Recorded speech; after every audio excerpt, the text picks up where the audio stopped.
प्रस्तावित आहे। अध्यक्ष महोदय, काळी माती ज्याची शान, तिच्यात राबे विसरुनी भान, पोशिंदा हा आहे आपला, कृतज्ञतेने ठेवू जाण, देऊ योजना अशा तया की राहील त्याचे हिरवे रान। शेती आणि शेतकरी हा आपल्या जीवनाचा मूलाधार आहे।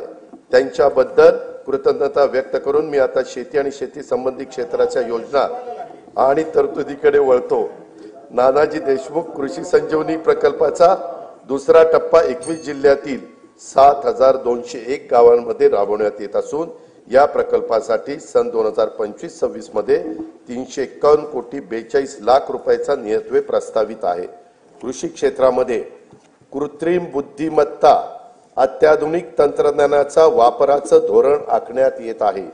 शेतकऱ्यांना पीक नियोजनाचा सल्ला देणं, उत्पादन खर्च शेतकऱ्यांचा कमी करणं, उत्पादकता शेतकऱ्यांची वाढवणं, दर्जेदार शेतमालाचे उत्पादन तसेच शेतमालाला हक्काची आणि शाश्वत बाजारपेठ मिळवून देणं यासाठी शासकीय, निमशासकीय व खासगी क्षेत्रात उपयुक्त असलेल्या प्रणाली शेतकऱ्यांच्या पर्यंत पोहोचवण्यासाठी कृत्रिम बुद्धिमत्ता तंत्रज्ञानाचा वापर करण्यात येणार आहे। पहिल्या टप्प्यात 50,000 शेतकऱ्यांच्या 1 लाख एकर क्षेत्राला त्याचा फायदा होईल। येत्या 2 वर्षात त्यासाठी 500 कोटी रुपयाचा निधी उपलब्ध करून देण्यात येणार आहे। राज्यातील अपूर्ण सिंचन प्रकल्पांची कामे पूर्ण करणे आणि महाराष्ट्र सिंचन सुधारणा कार्यक्रमांतर्गत कालवे वितरण प्रणालीतील सुधारणेची सुमारे 5000 कोटी रुपये किमतीची कामे नाबार्ड अर्थसहाय्याच्या पहिल्या टप्प्यात मंजूर करण्यात आली आहे। जलयुक्त शिवार अभियान 2.0 अंतर्गत 5818 गावांच्या मध्ये 4227 कोटी रुपये किमतीची 1,48,888 कामे हाती घेण्यात आलेली आहेत। अभियानातील सर्व कामे मार्च 2026 पर्यंत पूर्ण करण्यात येणार आहेत। गाळमुक्त धरण, गाळमुक्त शिवार ही योजना राज्यात कायमस्वरूपी राबवण्यात येणार आहे। सन 2025-26 मध्ये 6.45 कोटी घनमीटर गाळ काढण्याचं उद्दिष्ट निश्चित करण्यात आलं असून त्याकरता 382 कोटी रुपये खर्च अपेक्षित आहे। वैनगंगा, नळगंगा नदी जोड प्रकल्पास तत्वता मान्यता देण्यात आली आहे। या प्रकल्पाची अंदाजित किंमत 88,574 कोटी रुपये असून प्रकल्पाचे लाभ क्षेत्र 3,71,277 हेक्टर राहणार आहे। या प्रकल्पाचा लाभ नागपूर, वर्धा, अमरावती, यवतमाळ, अकोला आणि बुलढाणा या 6 जिल्ह्यांना होणार आहे। प्रकल्पाची सविस्तर सर्वेक्षण अन्वेषणाची कामे ही सुरू आहेत। नार पार गिरणा नदी जोड प्रकल्पाद्वारे नाशिक व जळगाव जिल्ह्यातील 49,516 हेक्टर क्षेत्राला सिंचनाचा लाभ होणार आहे।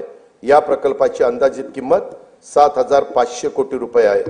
दमणगंगा एकदरे गोदावरी या नदीजोड प्रकल्पामुळे 3.55 टीएमसी पाणी उपलब्ध होणार असून त्यामुळे जायकवाडी धरणाच्या लाभ क्षेत्रातील 9,766 हेक्टर क्षेत्र पुनर्स्थापित होईल।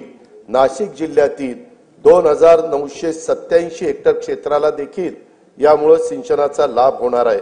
या प्रकल्पाची अंदाजित किंमत 2,300 कोटी रुपये आहे।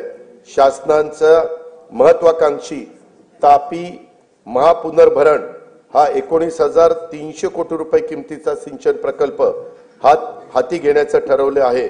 या प्रकल्पामुळे उत्तर महाराष्ट्र आणि पश्चिम विदर्भातील विशेषतः खारपान पट्ट्यातील शेतकऱ्यांच्या जीवनात आमूलाग्र बदल होऊन त्यांच्या उत्पन्नात वाढ होणार आहे। कोकणातील उल्हास आणि वैतरणा नद्यांच्या खोऱ्यातून 54.70 टीएमसी पाणी गोदावरी खोऱ्यामध्ये वळवण्याचा प्रकल्प हाती घेण्यात येणार आहे।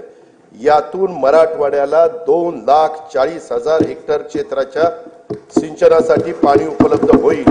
या प्रकल्पाचं पण सर्वेक्षणाचं आणि अन्वेषणाचं काम सुरू आहे। सांगली जिल्ह्यातील म्हैसाळ उपसा सिंचन योजनेसाठी 200 मेगावॉट क्षमतेच्या 1,594 कोटी रुपये किमतीच्या सौर ऊर्जा प्रकल्पाला मान्यता देण्यात आलेली आहे। गोसीखुर्द राष्ट्रीय प्रकल्पातून डिसेंबर 2024 अखेर 12,332 हेक्टर सिंचन क्षमता निर्माण झाली असून हा प्रकल्प जून 2026 पर्यंत पूर्ण करण्याचं नियोजन आहे। सन 2025-26 करता 1460 कोटी रुपयाचा नियतव्यय याकरता प्रस्तावित आहे। उदंचन जलविद्युत प्रकल्पाद्वारे वीज निर्मिती व वीज वापराचे संतुलन साधून सुरळीत वीज पुरवठा करणं शक्य होतं। सार्वजनिक खासगी भागीदारीद्वारे राज्यातील 38 उदंचन जलविद्युत प्रकल्पासाठी सामंजस्य करार करण्यात आले असून त्यातून 2.95 लाख कोटी रुपयाची गुंतवणूक व 90,000 रोजगार निर्माण होणार आहेत। मुख्यमंत्री बळीराजा मोफत वीज योजनेअंतर्गत 7.5 हॉर्सपॉवर पर्यंतच्या 45 लाख कृषी पंपांना मोफत वीज पुरवण्यात येत आहे। डिसेंबर 2024 अखेर 7,978 कोटी रुपयांची वीज सवलत या योजनेच्या द्वारे देण्यात आली आहे।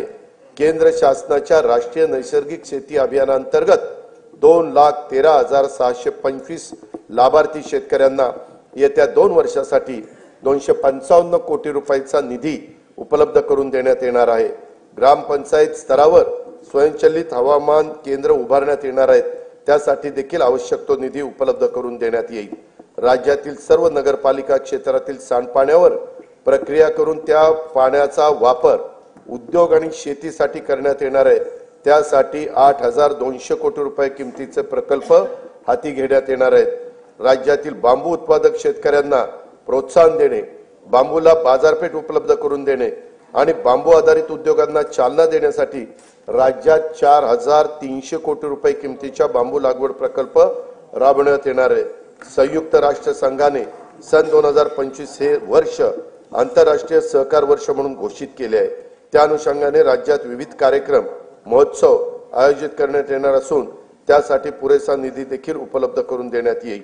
लहान सीमांत शेतकरी व कृषी नव उद्योजकांना केंद्रस्थानी ठेवून शेतमालाच्या मूल्य साखळ्यांच्या विकासासाठी 2,100 कोटी म्हणजेच 2100 कोटी रुपये किमतीचा माननीय बाळासाहेब ठाकरे कृषी व्यवसाय व ग्रामीण परिवर्तन स्मार्ट प्रकल्प राबवण्यात येत आहे। नवीन तंत्रज्ञानाचा वापर करून राज्य शाश्वत उच्च मूल्य असलेल्या कृषी व्यवसायाचे केंद्र व्हावे यासाठी Maharashtra agri business network magnet 2.0 हा सुमारे 2100 कोटी रुपयाचा बाह्य सहाय्यित प्रकल्प राबवण्यात येणार आहे। देशी गाईचे संगोपन, संवर्धन आणि संशोधनासाठी देवलापार जिल्हा नागपूर येथे गौ विज्ञान अनुसंधान केंद्रास सहाय्य केले जाईल।